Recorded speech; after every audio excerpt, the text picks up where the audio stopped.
Assalamualaikum warahmatullahi wabarakatuh. Perkenalkan, saya Lolika Putri Dewi dengan NPM A1I022034 dari kelas 3B.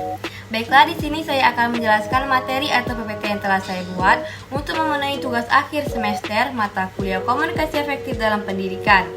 Materi yang saya bahas kali ini yaitu pentingnya komunikasi efektif anak usia dini dalam pendidikan keluarga. Baiklah, yang pertama, kapan sih komunikasi itu dikatakan efektif? Nah, komunikasi dikatakan efektif apabila komunikasi yang terjadi menimbulkan arus dua arah, yaitu pesan yang disampaikan oleh komunikator dapat diterima oleh komunikan sehingga munculnya feedback dari keduanya. Selanjutnya, pengertian komunikasi dalam keluarga. Komunikasi adalah kegiatan orang tua berbicara pada anak dan sebaliknya, sehingga orang tua dan anak sama-sama memahami maksud pesan yang disampaikan. Komunikasi efektif menumbuhkan kepercayaan dan saling memahami antara anak dan orang tua. Dengan begitu, orang tua akan dapat membantu anak untuk mengembangkan potensi terbaik anaknya. Selanjutnya, manfaat komunikasi efektif bagi anak usia dini dalam keluarga. Yang pertama, sebagai jembatan untuk mempererat hubungan emosional dengan anak. Karena dalam keluarga, anak akan lebih nyaman jika bercerita atau berbicara dengan orang tua. Yang kedua, menyampaikan pesan dengan lebih tepat. Apabila pesan yang sudah tersampaikan pada anak dengan tepat, orang tua tidak perlu menghabiskan energi atau mengurus emosi seperti marah, kesal, dan sebagainya. Yang ketiga, mengembangkan daya berpikir anak. Dalam komunikasi yang baik, membuat anak bebas menyampaikan apa saja yang ada di otaknya dan lebih berpikir kritis. Yang keempat, komunikasi efektif mampu mengubah perilaku anak. Apabila komunikasi dalam keluarga terjalin dengan baik, anak dapat memahami pesan yang ingin disampaikan orang tua dengan tepat. Yang kelima, menciptakan lingkungan yang ramah dengan anak. Orang tua perlu menciptakan lingkungan yang ramah agar anak merasa aman dan nyaman ketika melakukan dialog, sehingga anak akan lebih terbuka.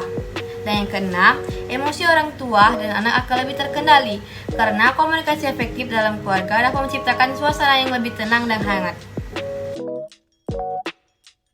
Selanjutnya, peran orang tua dalam menciptakan komunikasi efektif. Yang pertama, memiliki pemahaman yang sama antara orang tua. Ayah dan ibu harus memiliki pandangan dan pemahaman yang sama tentang pentingnya komunikasi efektif. Yang kedua, memberikan teladan. Ayah dan ibu memberikan contoh dan teladan untuk menerapkan komunikasi efektif dalam keseharian. Yang ketiga, menjadi rekan yang kompak. Ayah dan ibu harus kompak sehingga anak akan lebih mudah menerapkan komunikasi efektif dengan baik.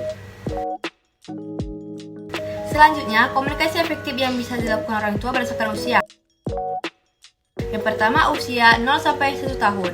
Komunikasi efektif yang bisa dilakukan orang tua pada usia ini yaitu yang pertama, berkomunikasi dengan melibatkan ekspresi wajah seperti tertawa, tersenyum, dan sebagainya. Yang kedua, bersuara dengan jelas dengan nada yang ramah. Seperti apabila anak sedang menangis, ibu bisa mengatakan, "Anak Oma kenapa menangis sayang?" Walaupun anak belum mengerti makna dari kata tersebut. Dan hindari menggunakan kata-kata yang tidak jelas, karena itu akan berpengaruh pada komunikasi anak pada waktu yang akan mendatang. Dan yang terakhir, mengulangi beberapa kata sederhana yang mudah dipahami anak, seperti kata mama, kata papa, dan sebagainya. Yang kedua, usia 1-3 tahun. Komunikasi efektif yang bisa dilakukan orang tua pada usia 1-3 tahun yaitu yang pertama, mulai mengajarkan kata-kata sederhana dalam keseharian seperti makan, minum, tidur, meja, gelas, dan sebagainya. Yang kedua, menggunakan bahasa yang benar walaupun anak belum dapat menirukan dengan tepat. Misalnya, sebutkan kata makan bukan maem, kata minum bukan mimi, dan sebagainya. Yang ketiga, menjawab pertanyaan anak dengan benar dan sabar.